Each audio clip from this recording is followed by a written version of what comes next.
2009வது ஆண்டிலேயே Miller school of medicine in Florida, அமெரிக்கால ஒரு ஸ்டெம் செல் தெரப்பி குடுத்துருக்குறாங்க.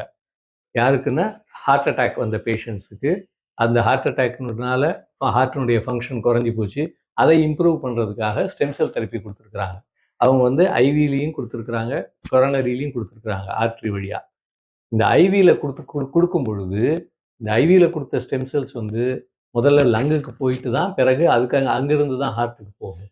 இப்ப அவங்க செக் பண்ணி பார்க்கும் பொழுது, அவங்க ஐவி குடுத்த பிறகு ஹார்ட்டினுடைய ஃபங்ஷன் இம்ப்ரூவ் ஆயிருக்கான்னு பார்த்துருக்காங்க. அது இம்ப்ரூவ் ஆயிருக்கு. ஆனா சர்ப்ரைசிங்லி அந்த பேஷண்ட்ஸ்னுடைய லங் ஃபங்ஷனும் இம்ப்ரூவ் ஆயிருக்கு. ஸோ அதையும் அவங்க வந்து அதில ரெக்கார்ட் பண்ணியிருக்காங்க.